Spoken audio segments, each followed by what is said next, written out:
want to tell you our own struggle in America. We have great freedom fighters, that's women. We want to say Harriet Tubman. You see how she's dead.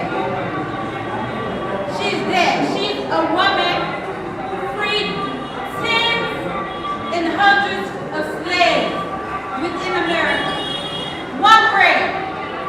They used a network to do it. After that, when the war comes to free all men, all slaves, she joined the race. She fought for the Union. The Union was the side of the United States that was fighting against the Confederates. So we always had a strong presence. Always had a strong presence within freedom fighters, right? I want to talk and highlight two women in particular. Here's our role. Number one, Adelaide, Casely-Hayford. I don't know you if you Sabia. That's the streets in Central. You maybe pass them all the time, Adelaide. She is a cultural nationalist and feminist, one of the first ones of its kind. She was also a member of the UNIA-ACL, which is an organization that Marcus Garvey founded. She was a lady president here, just like me. I'm a lady president here. Is the women, the youth, the men, to be a part of it. Secondly, she was one of the people who promoted Black pride. You understand how we were talking about don't bleach? Be proud of your heritage. Be proud of being African. So she was one of the ones that made sure that you did not forget you was African and to be proud of it. And this was during colonial time zone. It was pre-independent. So you have to understand the role that she played within. She also advocated African womanhood. She took the teachings that she saw in America.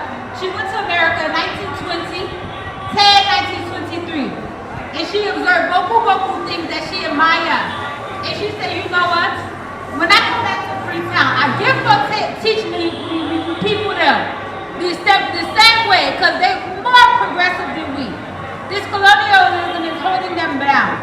You understand? They understood that it was still racism in America. But the way that the black men and black women organized themselves in America, they were still able to progress and still fight. You understand? So she come back to Salon and she opened a girls' school. And her girls' school was one of the first. She advocated that white people, because many of the missionaries that was coming to teach the reading and writing to the children was white. What they taught the people, what they taught the children was white or Eurocentric ideas. It wasn't African-centered ideas though. So you would look at yourself and be ashamed. You'd ashamed by yourself because what they teach you is you're not inferior. So she said that white people should not teach black children on. Black men, black women should teach black children on. And she was a cultural nationalist, so she believed that art, the poetry, the theater, dance was very important so that black children can understand who they are. Back in that time, they had one day. It was called Africa Day. They will teach black children about themselves, the white people. It was very watered down. You can understand, they didn't tell them about the fighting and the oppression that they were under. They given them a small history. So, you understand that she wanted to make sure that black children was very proud of themselves.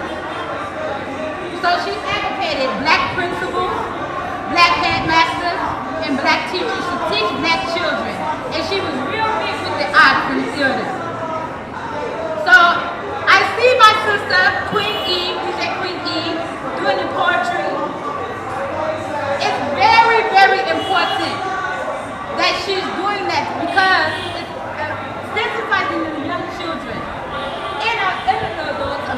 are as a people and giving us black pride. So I wanted to highlight her a little. The second woman I want to highlight is Constance Cummings-John. So I don't know if you understand who that is. Do anybody have a 20 Leo for me?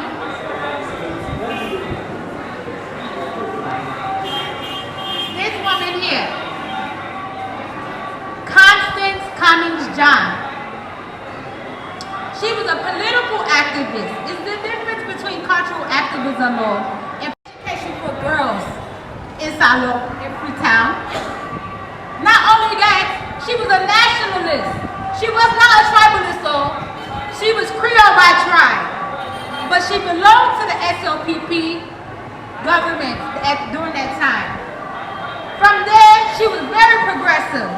She had the ideas that she was supposed to out and brought them back, and the people here thought they were very valuable. Some men, they didn't like it all. So, still, she made history. After the independence, she became the first mayor, first female mayor ever in the world, ever. The first female mayor in Western world. This is history, though. Now, two things I'm telling you. The first female to vote ever in the Western world, in Africa, in the Democratic vote. The second is she's the first female mayor. Thirdly, she prioritized the nation, as I said. So much so that she would make sure that the protectorate children, the children up country, was receiving education. She prioritized them. So much so that the Creole tribe and the other people, they begin to call her Fatu. They say, hey, Constance, you behave like a upline woman, or not Fatu, she did for joke. But she was a serious woman, though. So to understand her contributions to Sierra Leone, as far as Pan Africanism, and the political struggle that she was able to break through.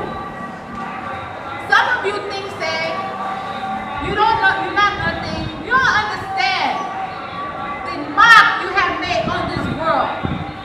Many people should follow behind Sierra Leone because you have the first, most progressive things that this world took so long to create. For them also, even the white man don't create it for himself, for his own woman.